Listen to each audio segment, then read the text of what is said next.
give teaching as a career an option for engineers and others. So it's going to contain interviews, and because the teaching is such a noble profession, is not yet received the the status it should receive. So we're trying to bring in teachers who've done great things, and we're try to pull into their lifestyles and their stories so that others can be inspired of it. So that's going to be the life content for them. I guess we'll take one last question. Yeah.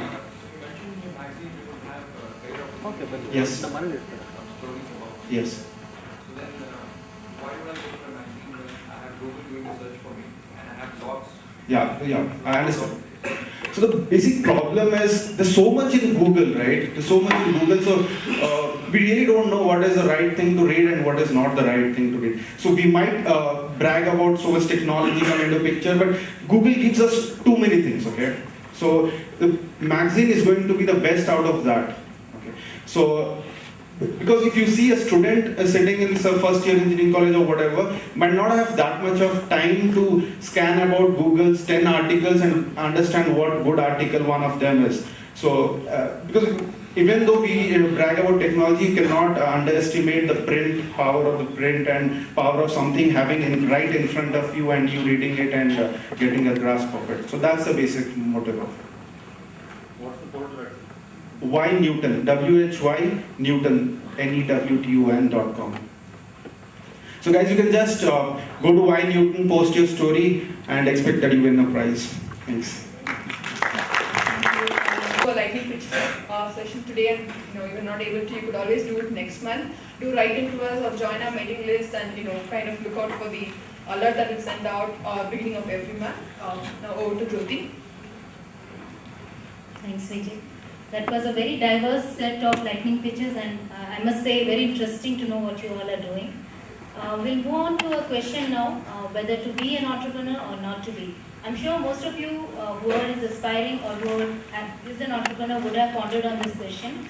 I myself did think about it quite a lot of times, and you realize that once you become an entrepreneur and all the glamour around the word saying that, oh, I'm an entrepreneur is over, it's a very challenging and a very difficult task to start a company and make sure it is very successful.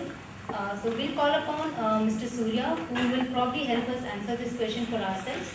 Mr. Surya has been a serial entrepreneur himself.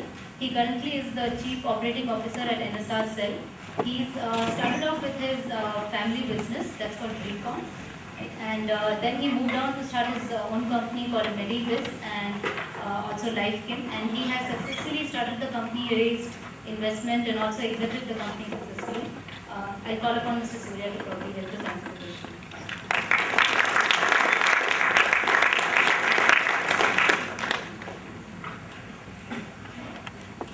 Actually, I would like to walk, but I hurt my leg, so I might use the chair a little bit.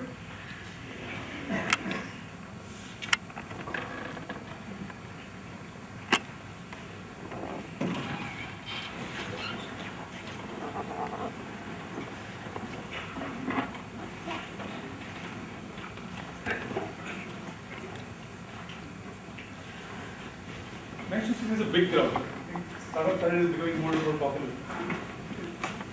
I remember late last year we used to have about 20-25 people coming in, and very nice to see so many people. And this has also been our experience when working in NSR Cell. A lot of people coming in wanting to be entrepreneurs.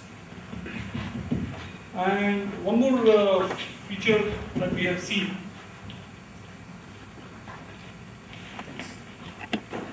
For a long time, don't end up starting. So this question intrigued us, and we really wanted to find out how we can enable people who have intentions of starting really start up. And typically entrepreneurs like you and people like me always shoot from the hip. That is, we use anecdotal experiences to explain what we are doing and why we are doing it. And therefore I spent a little time getting into academic theory, talking about entrepreneurs, why are they born, what do they do, why do they do what they do. Because that will give you some kind of a structured basis for our discussion today. So we will divide this, we have about an hour with us, and more if you all want. What half time I will try and go through basic concepts, and the rest of the time I want to spend time with each of you, because all of you will have a question in your mind which is blocking. Maybe you're not able to raise money, maybe you're not able to form a team, maybe the idea is not good enough. Try and see how we can cross those steps to actually make you start up. So that's the intention of this session. The session is to make sure that each of you, when you leave the room, are reasonably clear why you are in today's position and what are the next steps that you need to take to move forward. That's the real objective of today's session. Let's try and see whether we can achieve that. Participate as much as possible, intervene as often as you want. It's going to be a participative kind of a session, and I hope that we are able to find some answers amongst ourselves.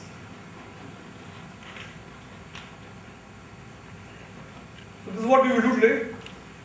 We'll try and find out what makes entrepreneurs entrepreneurial. We'll try and find out what kind of opportunities are there in the marketplace today.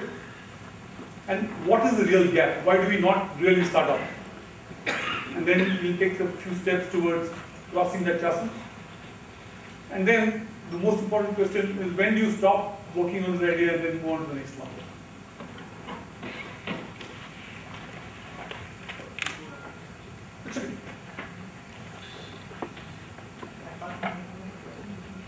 Yeah. There's one more here.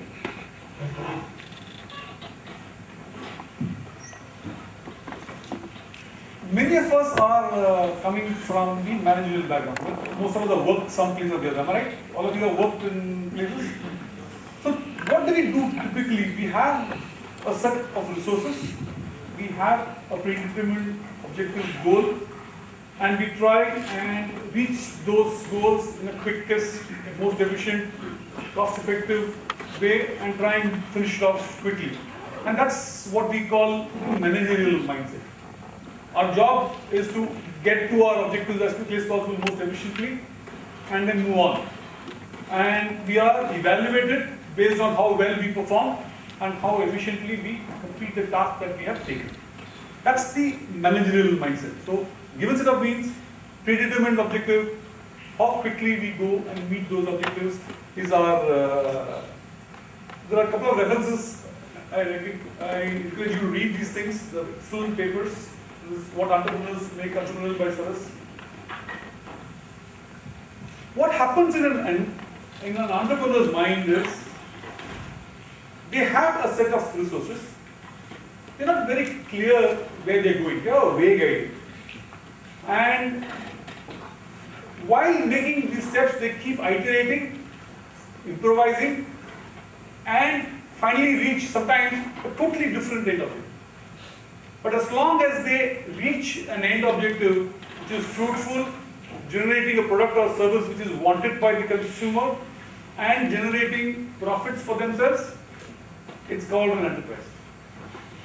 So, if all of you are wanting to start an enterprise and not very clear where you're going, it's the right place to be.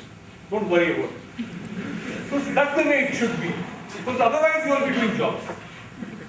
Right? If you know exactly what is going to be done, everybody will know it, and the most efficient, who's got the best resources, will achieve it better than you.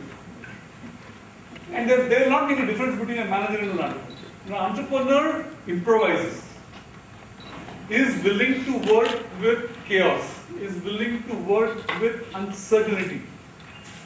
He's comfortable with uncertainty, he's comfortable not knowing what's going to happen this evening. And that's the first and foremost thing you must get comfortable with. Because if you are expecting certainty, then you have not yet started the entrepreneurial journey. You're still in the managerial mindset. Because that's the first thing. Because that's the most difficult hurdle to cross in the pre-idea stage. Because you have come from an environment where there are set resources, you pick the phone, the peon will come, or somebody will come and help you do it. And there are rules set. People love rules. Because then you don't have to think. It's very easy for us to do what has been defined, and then we quickly go and we want to see the end, we want to see what is going to be achieved at the end, and therefore we are comfortable doing that. But in an entrepreneurial mindset, if the end is so very clearly known, normally the opportunity has already been taken away by somebody else. Right? It's not something which you will be able to compete and do quickly. And then it becomes an efficiency paradigm. You have better resources, you have better capabilities, therefore you beat the existing person in the marketplace. But it would not really mean that you are starting something new or offering a new product or service in the marketplace. So, enjoy the uncertainty, work in chaos, and develop the ability to create new opportunities with these roadblocks.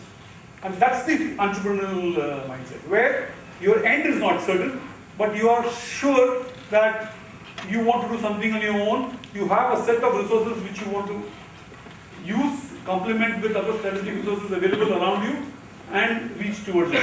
So that's the starting point. So don't be worried if that's the current situation that you're in. That's the way you should be in, and that's how great enterprises are started. So, what kind of opportunities are there in the marketplace? Both Alvarez and Bani have beautifully created two kinds of opportunities. One is how you discover an opportunity, or how do you create your own opportunity. Both are very interesting. The discovering an opportunity space talks about an opportunity which exists in the marketplace. It's independent of individual entrepreneurs. Whether you are there or not, that opportunity exists. But because of the information asymmetry, it's not available to everybody. So a certain amount of information is available to certain people, they cite the opportunity quickly, and then they exploit the market. I'll give you a simple example. Assuming HSR layout is just coming out today, it's a new layout, and somebody finds that there is no fruit shop or juice shop, and sets up a juice shop. Normally the first shop does well, will be the market leader. The second shop will be an imitator. Until the second shop comes in, puts services or products much superior to the first one, it will take a long time for him to beat the first shop. This is called discovering an opportunity. There's a market gap that's been seen. You as an entrepreneur have cited it first, and therefore quick to exploit it. So the discovery opportunity happens because of certain changes in the marketplace. So HSR is a new layout that has come. Dollar has gone from $10 to $50. Oil has gone from $150 to $75. Suddenly new products and services have become available as an opportunity. And the reverse also happens. I'll give you an example of the reverse. 2 years ago, there was a huge demand in the freight market, the international freight market. Exports were booming all over the world. China was doing the Olympics. You couldn't get a ship or a container for love or money. There used to be huge queues. The computer manufacturing, the container manufacturing companies were having 8 months, 9 months backlog of manufacturing these containers, which are essential for the export trade. And this smart company raised 16 crores to set up an elaborate system using RFID GPRS to tag the containers. Their objective was quickly turn around the containers so that it's made itself available. Got funded, did extremely well in terms of technology, very efficiently working, market collapse.